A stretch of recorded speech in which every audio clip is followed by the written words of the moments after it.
basically, so we know what they are, it's get organized, schedule your meetings, and ask for the gift.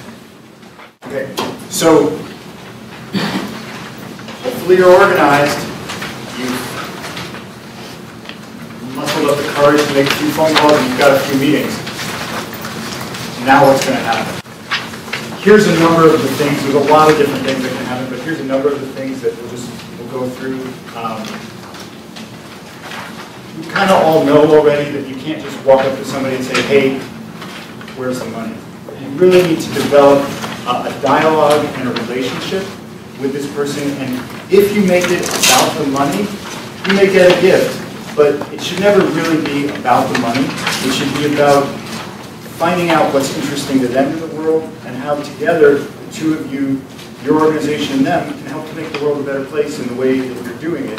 And by the way, $1 million wouldn't hurt if we could have it from you. Thank you very much. But it's really, if you build the relationship, you're going to get larger gifts, you're going to get more involvement over time. There's going to be all kinds of connections that can come out of it. People that they know, things that they do through their business, things that, you know, advice that they can give you, ways you can help them and their family. You know, there's lots of things like that almost any organization can do to help their donors in some ways, whether it's just feeling good or whatever else. So this leads to the point of you really want to develop a dialogue and explore mutual interests. It's not just about, you know, it's that joke, it's like, enough about me, what do you think about me? That's not what it is. In the field of fundraising from individuals for big gifts, there's a number of different sort of catchphrases stuff. One of them is 3 calls to a close. Anybody heard that before? There's one of the sheets here details that, but the idea is that most of the time it's never that simple. Some of the time you meet with one person, like I think you had one meeting and you got a gift, and then you actually had another meeting and it was kind of didn't work that well, but you still got a gift. And somebody I think back there when that happened. So, but it's a good way to think about your first meeting. You're just kind of introducing yourselves, even if they're a donor. You've maybe never been in their office before. You haven't gotten to know them that intimately. So it's getting to know their interest, having them, you know, hear about you. The whole purpose of the first meeting, in a lot of ways, is to have that introduction and to be able to get a second meeting. Okay. Second meeting is really all about asking for the gift. Third meeting is closing meeting. Okay, that's very simplistic, but that's the trajectory you want to be thinking about. If people, the next thing says, always have a next step. If you don't have a next step, you're kind of dead in the water. Okay? You have to, whether it's a internal meeting where you're discussing a strategy about what you're going to do about the stain on the carpet, or what, if you don't have a next step, no action is going to happen in the world. You have to have a next step, and when you're meeting with potential donors, you need to figure out what that is. Ideally, before you've gone into the meeting, you want to know what you're hoping your next step is going to be, and then based on what happens in the meeting, you're going to want to figure out what a realistic next step is, and you've got to say it out loud and get agreement from them, and then you act on it. Can you give examples? Sure. It was great to meet with you today. I'd love to come back in 2 months and update you on our new facilities that blah, blah, blah. And so that's the next step. Or, you know, thanks for agreeing to consider our proposal. I will send it by email and then call you up.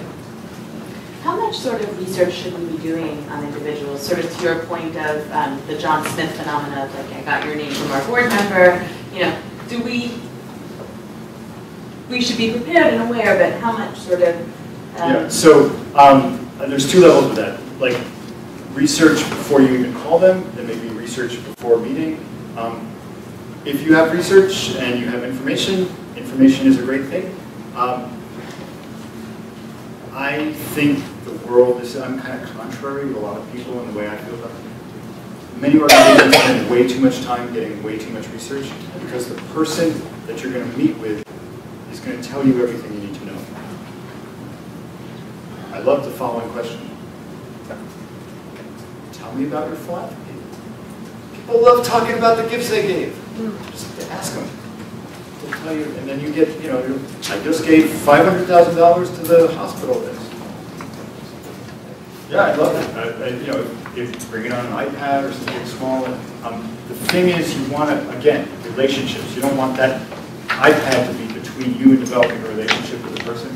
And you don't want, if you've got, you have such a thing, yeah, then and if it's effective, it's awesome.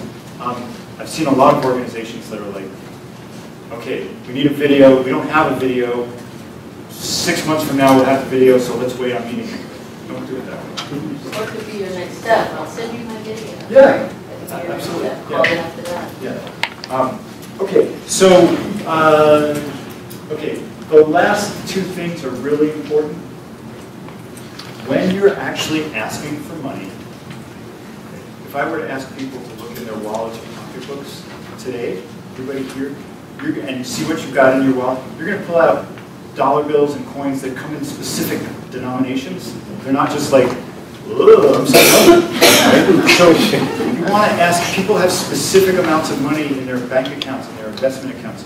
You want to ask for a specific amount of money so that they can figure out if that amount of money works for them. And that specific amount of money has to be meaningful to help your organization. So specific dollars for a specific purpose over a specific period of time. Take practice to be able to do that. And I'm not saying not every single time, but if you ask somebody, I'll get to your question in a second. If you ask somebody, this happens a lot, we'd love to have you support our organization. They're like, yeah, I'm going to do that. You come back to the office and tell your executive director, they're going to give us a gift. Is that, like, how are you going to follow up on that? How is that going to happen? It's not going to work too well. It's a question. I was wondering what your thoughts are on tiered options for giving. So one of the things my organization does, we have major donors that give purposes of research. And so there are different options within research. It could be, you know, $30,000 to cover half of the award, or it could be $6,000 to cover a total award and have their name on it, and that kind of thing.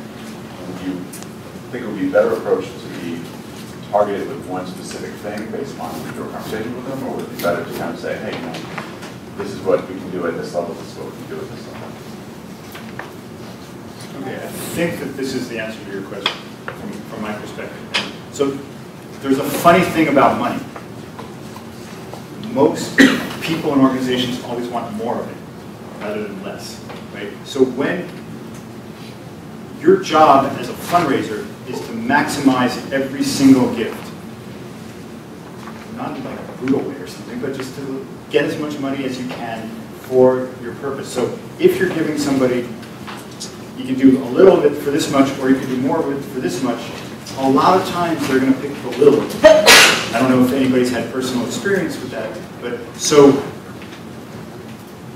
where that comes into play is you want to develop conversations where you get a sense of what you think the person might be capable of, and you want to start with a larger ask. Even if you have a piece of paper, and when you take the gift table home, you'll see, you know, the gift table, there's two of them. One is $500,000 and the other is $5 million. You can have a conversation with somebody, we would like you to be up at the top of this table. There's like a leadership level, it has 3 different. We'd like you to be at the top. It's like, great, or I can't really do that. Right? But you want to, even if you have different levels, you want to point them where you want them. How does that differ from sponsorship levels for events? Because that's a pretty standard thing, like bronze, silver, gold, etc., that you present to a company. And you know, sometimes they go for the higher one, sometimes they don't. But so how does that differ? I don't know if your experience with companies is that they may also sometimes pick. You know, with the companies, it's a little different because they're thinking, what's in it for me? There's incentive to right. give more. Right. So a lot of times with individuals, there's incentive to give less because they're just like, I mean, incentive might be the wrong word, but you know, they need to be really motivated to, you know, we're looking for 3 people to join us at the top here to make a really big difference in our organization. We would love it if you would be one of those 3 people. Rather than, you know, we want 50 people here at the bottom because you're like, maybe, yes.